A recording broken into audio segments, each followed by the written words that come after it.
KITV4 Island News Midday. Coming up at noon on KITV4, Tulsi Gabbard faces heat for what she said in the House impeachment vote against Trump. We'll tell you what she had to say to the camera in defense of her moderate stance. Plus, Hawaii ranked 6th in the nation for total solar installations. We'll tell you about the projects that are helping to light things up. And Hawaii's unemployment rate dropped to 2.6% last month. How this compares to previous months, straight ahead on KITV4.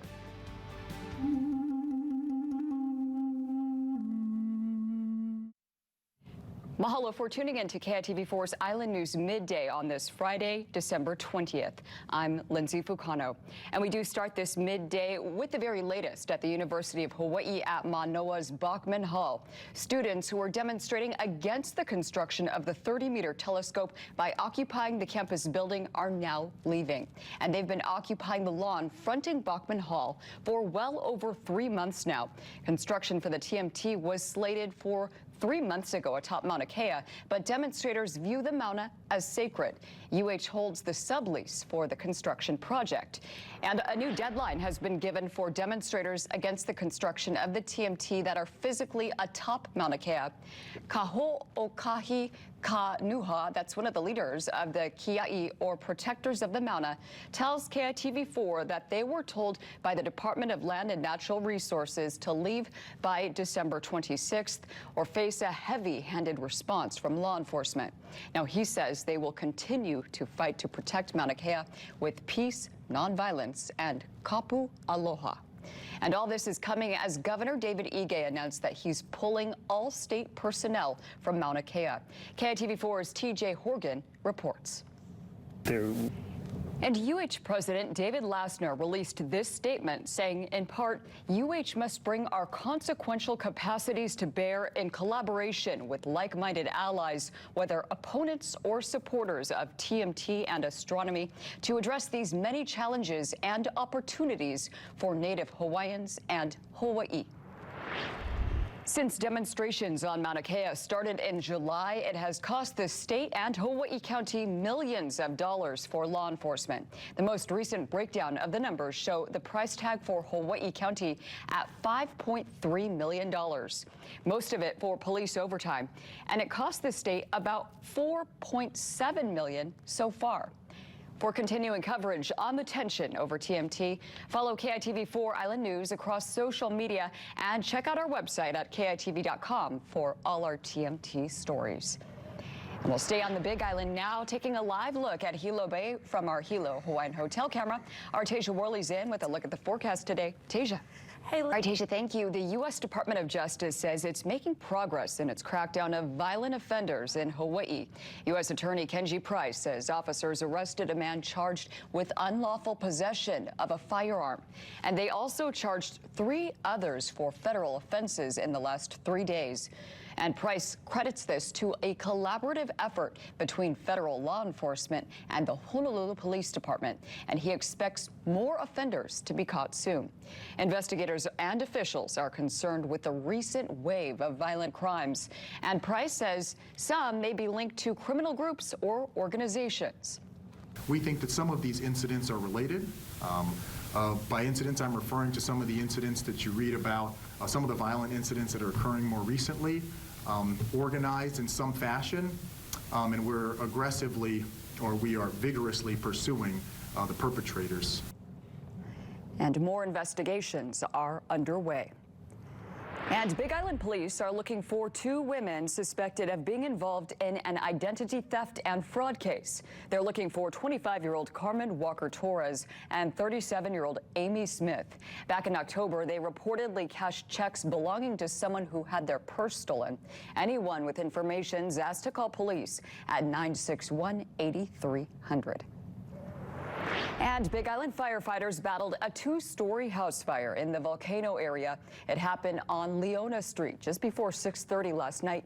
And when the department arrived on scene, it found smoke coming from the upstairs window. Most of the living and dining room were up in flames. They were able to put out the fire just before 8. Damage is estimated at more than $34,000. The cause of that fire is under investigation. On Oahu, a 14-year-old boy is in serious condition after he was rescued from waters off Ehu Kai on Oahu's North Shore. He went surfing after the Pipe Masters competition ended, and he ran into some trouble. A private water safety company brought him to shore before being taken to a hospital.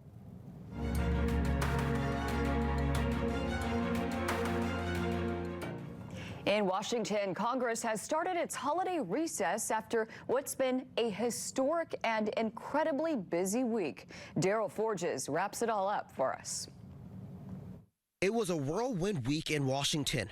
On Wednesday, Hawaii U.S. Representative and Democratic presidential candidate Tulsi Gabbard is defending her moderate stance on the impeachment vote against Trump. And while most representatives chose sides and some abstaining, Gabbard was the only representative to vote present in both charges against the president, not taking a side on the issue. And Gabbard posted a video to Twitter shortly after the vote saying she was opting out of what she calls a zero-sum game mindset, and instead she wanted to go back to negotiations. My present vote was not passive. It was an active protest against the terrible fallout of this zero-sum mindset that the two opposing political parties have trapped America in. There's no winning here. Everyone is losing. Meanwhile, Gabbard is facing backlash for her vote here at home, with the majority of her constituents in District 2 voting for impeachment. She is not representing the people of Hawaii as she should. I understand that she is running for president, but her present job is to represent the people of Hawaii. She has missed approximately 90% of the vote in Congress so far, and she needs to do her job. Gabbard announced earlier this year she would not run for re-election to the House so she could focus on her presidential campaign. And KITV4 will have full continuing coverage on President Donald Trump's impeachment, and you can also find all of our stories on our website at KITV.com and download our free KITV4 mobile app for all breaking news updates. New at midday, an early Christmas present for commuters, especially for windward drivers, as starting tomorrow, the Pali Highway will be open in both directions every day, all day. After landslides occurred in February of this year, well, emergency slope repairs were made, and a catchment fence and rock shed structure has been added to protect drivers from future rockfalls and landslides. Now, there will be a 4-hour-long full closure in the townbound direction in January of 2020 to complete construction of the 80-foot rock shed. And the total cost for emergency repairs and Phase 1 improvements have totaled to $86 million. Still to come in today's eco-friendly society, well, many are encouraged to ride the bus. And for a limited time on the Garden Aisle, you'll be able to do so for free. We'll tell you when and for how long. And are pet store puppies making you sick?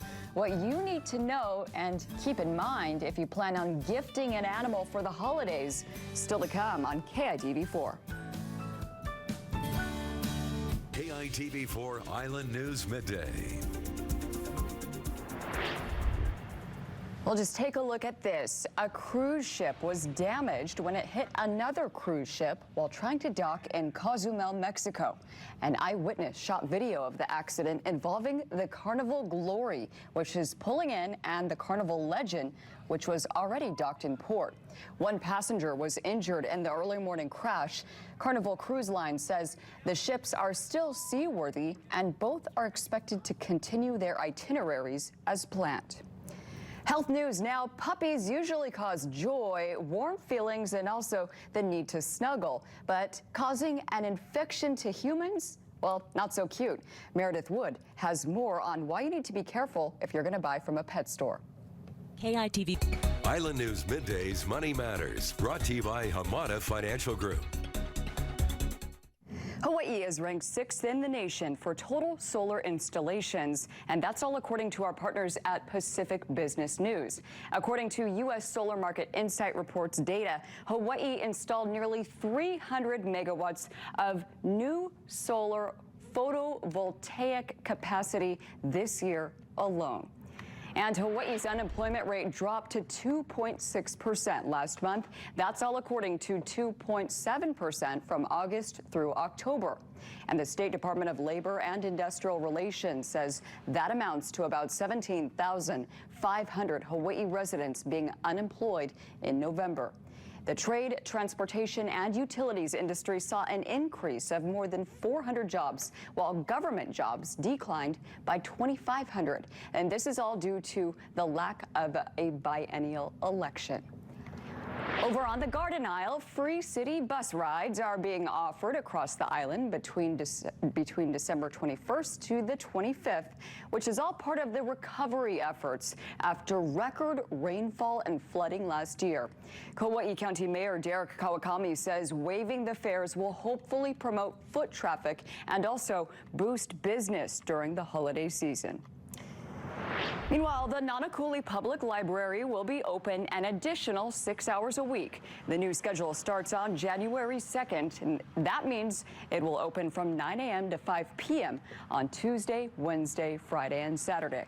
Open from noon to 8 p.m. Mondays and Thursdays, and closing on Sundays. Meanwhile, Alaska Air is announcing its one-day buy one get one free fare. That's the sale that starts today. You could head to the website and book one flight for any day between January 7th and February 12th of next year, and you could get the other flight for free. You just have to pay the taxes and fees, and those purchases must be made by 11:59 p.m. tonight. And for more information, you could head to our website, KITV4.com, to get the latest on those Alaska deals. Still to come, a dog gets hot under the collar when it's caught stealing toys, and a crosswalk Santa Claus is on the traffic beat. We'll have those stories still ahead on KITV4 LA News.